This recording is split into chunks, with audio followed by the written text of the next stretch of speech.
Hey everybody, it's time to talk about inexpensive records that are really good. Mostly in the jazz realm once again. I will do a prog or fusion thing in the very near future. But this is going to be sort of a mellow jazz survey of well, there's one very famous artist in this pile who's a very neglected record by him. But the rest of these guys are really, really kind of obscure or kind of forgotten about. But they've all done great work in the field of all original jazz and modern jazz and postmodern jazz. Nothing too wild or out in this selection. Most of it's really mellow, kind of nice for a late night listening or early morning listening on a chilly winter's day. Anyway, what are we listening to right now? This is a great record. I really dig this. A recommendation from Christopher Cole, one of my gurus, somebody I've learned quite a bit from. This is a duo, Paul Chasman on guitar and Roger Hadley on percussions, mostly tabla, as you can hear, some kalimba too. This is called So Be It, released in 1984 on the Grassroots label out of Portland, Oregon. And I was just wondering about the origin of these guys. This is a great record, all original compositions. Really well played, but not stiff, kind of mellow and chill, but also has a really nice flow. Can't recommend this highly enough. This was produced by Jeff Johnson, not the bassist, but the producer. And he was kind of a big force, or probably still is, in the Pacific Northwest in Christian music circles. And there was sort of a sub genre going on in the 80s when New Age was a big thing. They did Christian New Age music.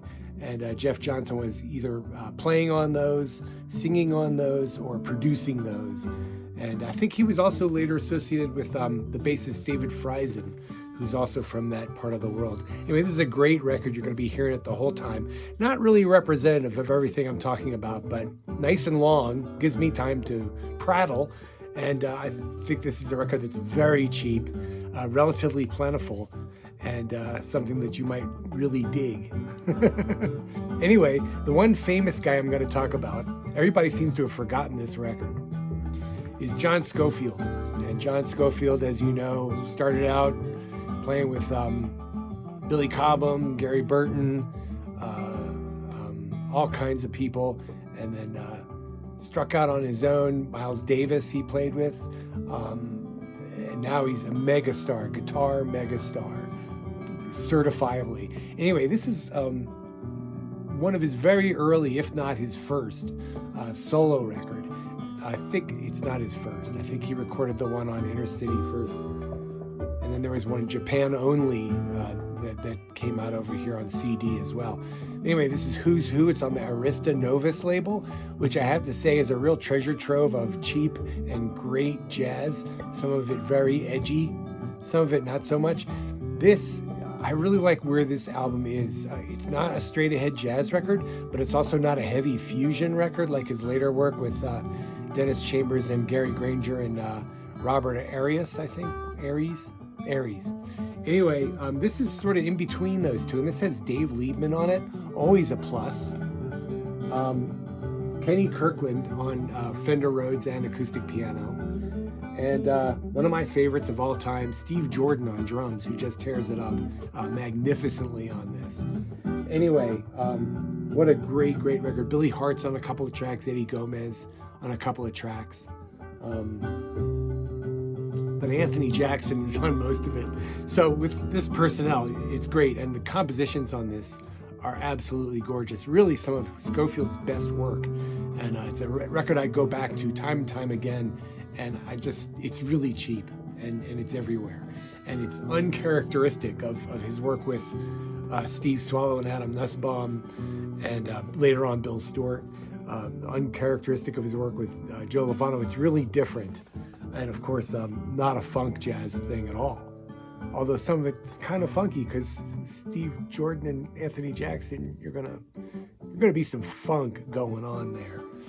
Anyway, moving on, another guitarist, a guy that very different from Scofield in a way, in terms of his associations, Barry Wedgle, really wonderful guitarist based in Colorado, and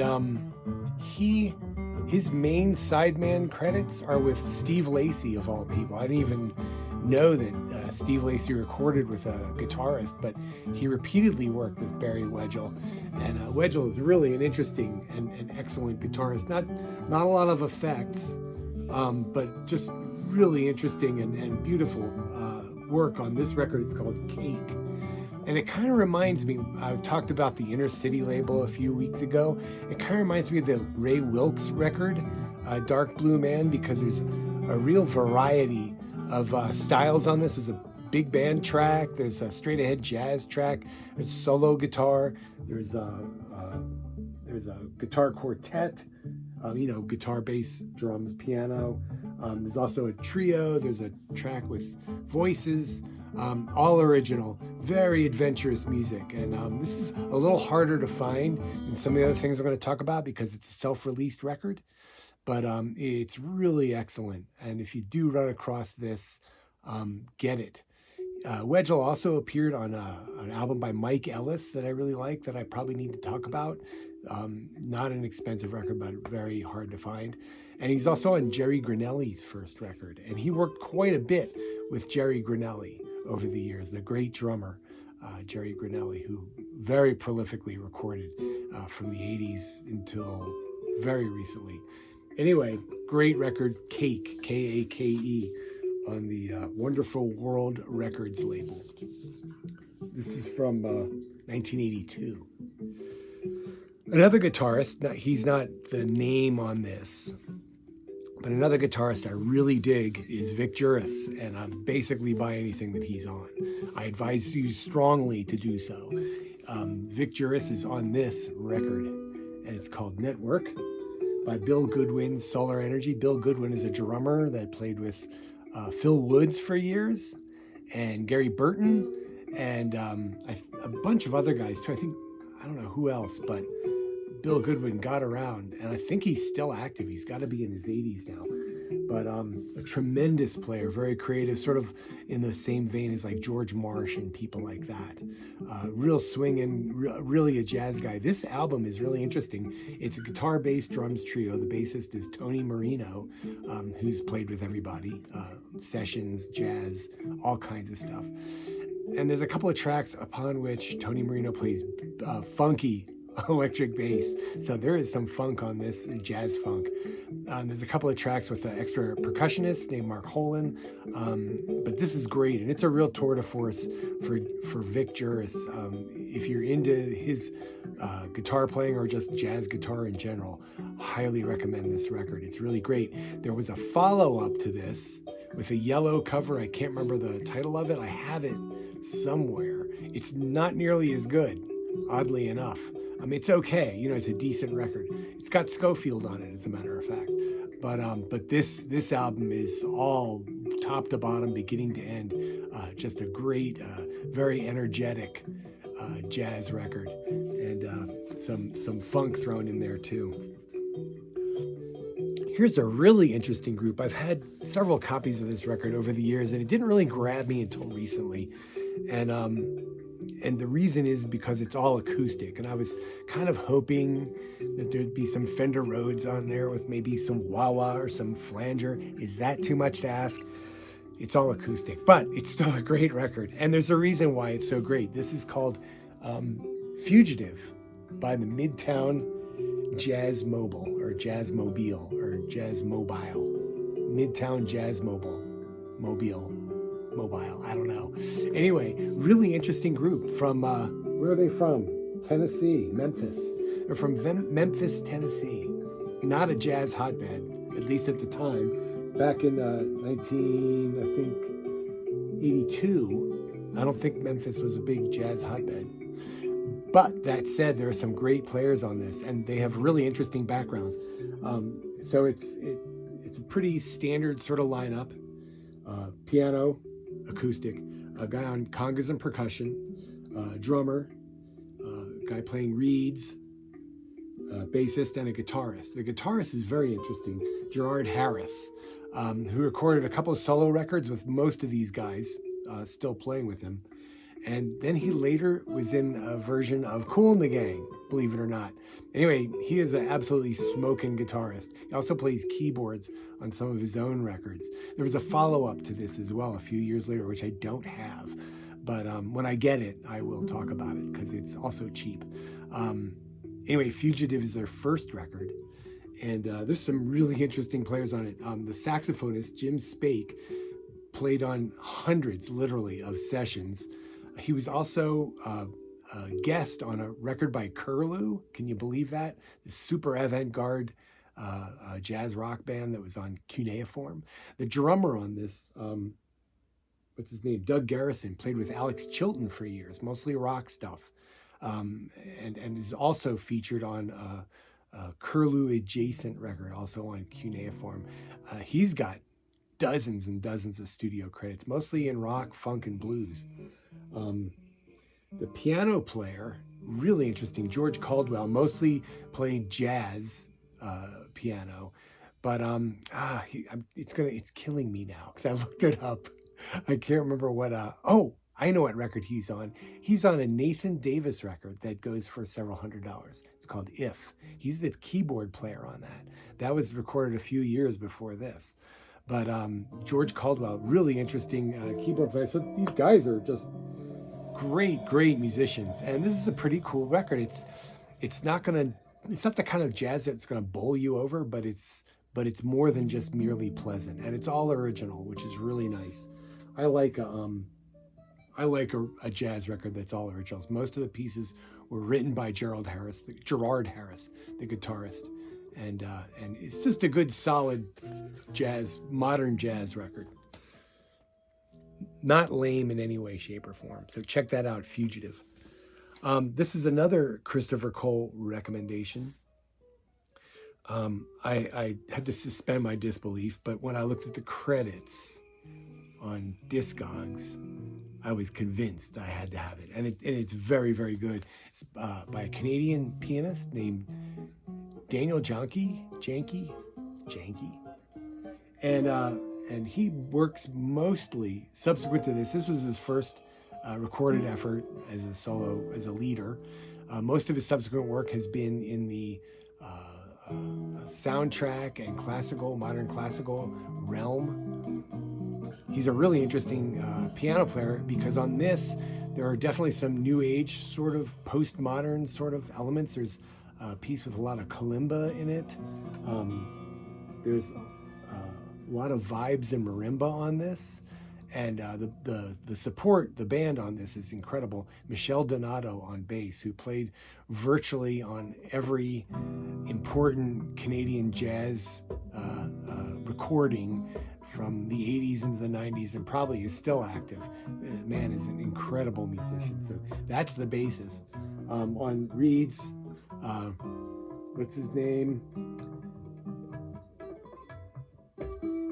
Jean-Pierre Zanella, who recorded a string of jazz and jazz fusion records under his own name, also has tons of studio credits. Aldo Maza on xylophone and marimbas. And a bunch of other people, a trombonist, a bassist, of course, a violinist who's mostly a classical player, Sophie Dugas, and Daniel Janke, who also plays prepared piano and kora on this. So it's a really cool, really interesting record with some third world elements on it, some mellow ECM sort of jazz. I like this record a lot. It might be a little harder to dig up if you're outside of Canada. All right, this one, by contrast, is going to be really easy to find. And it's by a kind of a cool band that I never got into because I just assumed that they were a little too mellow, a little maybe even smooth jazz-like, but they're not really. They're definitely an 80s jazz group out of New England, New York City, that region. From 1982, this is the debut LP by the group Say What. and it's on a tiny little label called Listen Close Records. Anyway, the leader of this band, Matt Balitsaris, later founded a recording studio called Maggie's Farm. You may have heard of it if you're into jazz at all. A lot of people have recorded there. He also founded a record label called Palmetto Records. So he's pretty famous. And he also recorded some solo records for various labels. And of course, Say What, I think they stuck together for 4 or 5 records with largely the same personnel. And they're quite good. This is my favorite of the bunch. I don't have any of the others, but I've heard them. And we used to play them in college radio, you know, when you wanted to get a little laid back. Anyway, the reason why this is laid back is because Balitsaris and John Wunsch both play acoustic guitars. Balitsaris on a 12-string and Wunsch on what they're calling a classical guitar, which I guess is a nylon string guitar. I don't know. That's usually what it means, but I'm not an expert. Anyway, the rest of the band is rounded out by vibes, bass, drums, and there's 2 drummers on this on different tracks. One of the drummers is Chip White, who's an amazingly great drummer who played a long time with Enrico Rava, believe it or not. And the vibraphonist is Jeff Berman, who's done all kinds of really interesting stuff. Very early on, he worked with Arthur Russell and Julius Eastman. He's done a lot of avant-garde classical stuff, but he's also been on a bunch of jazz records as drummer and percussionist. So he's a really interesting player. Jeff Berman, yeah. Check him out. Dave Dunaway on bass, another big-time studio cat. And oddly, the other drummer, Ralph Robinson, has no other credits. Neither does the John Wunsch, the other guitarist. A paucity of credits there. Anyway, it's a really cool record. Very mellow, very sort of even mellower than ECM, but not lame at all. Very, very engaging and a fine listen. And you know, all these records are hard filed in the collection here. The next record, you know, I had an issue with it. I bought it for one reason, and I'll tell you. None of these guys went on to record a whole lot, except for I think one of them recorded a couple of other albums, or was a side person on something. But most of these guys, they didn't really follow up. This is a really great record, though. It's by the Medicine Bow Quartet, and it's a tough one to find, oddly enough. But it should be relatively inexpensive if you do find it. And the reason why I got this is because they cover Silent Feet by Eberhard Weber, and they do a really nice job. I thought, well, I've got to get it just for that. It was only $10, so what the heck, you know? And it turns out the rest of the record's really good. Again, it's sort of the production values are not ECM-like at all, but the music is definitely in that vein. It's a vibes, acoustic piano, bass, and drums quartet. The bassist, I think he plays an electric stand-up bass, and he sounds a great deal like Eberhard Weber. But the leader of the group is George Weber, who wrote the rest of the album is by him, except for the Eberhard Weber tune. And then Tom Reed on piano, Paul Glessner on bass, and Scott Springer on drums, all great musicians. And just a really interesting sort of obscure record by 4 guys who really never recorded anything else that I can tell. I didn't Google them, but on Discogs, which is as far as I usually go, sorry, there's nothing else by these guys. Anyway, this was from 1985, and they're from Boulder, Colorado. So if you're out west here like me, it might be a lot easier to find. The last album I'm going to prattle on about is this one. This is yet another Chris Cole recommendation. And if you like Gary Burton, you're going to love this record. It's very Gary Burton-esque. The Vibes player, Dave Johnson, sounds a lot like Gary Burton to me. He's got a wonderful guitarist named Prince Robinson, who only recorded one other record, a fusion record called Windfall, which is not that good, but you might dig it. It's got that sort of 80s DX7 kind of sound. This record is all acoustic, though, and it's wonderful. So besides the vibes and the guitar. We've got Greg Cohen on bass, and you know who that is if you follow John Zorn or Dave Douglas at all.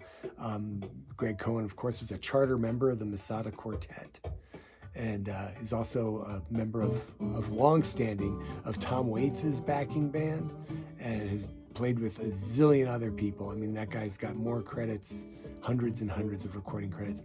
And this is one of his first appearances on record. And of course, he plays great. And the drummer is also a big name, to me anyway, Paul Krybick, who recorded with David Pritchard. I think he's on both of those records, or at least the first one he's definitely on. He's on a bunch of other jazz records, mostly pretty straight ahead, but he's just recorded extensively. He's an excellent drummer, and he's really great on this. I mean, very creative. A lot of just a really nice flowing Gary Burton-esque vibes, guitar, bass, drums record. Anyway, that's all I have for you in this video. Go out there and look for records. Maybe you'll find these. Maybe these have been sitting in your local bargain bin for years, where they're getting dog-eared and they've got a cutout or a bent corner. You can take them home and appreciate them, because maybe you watch this, or maybe you just have good taste.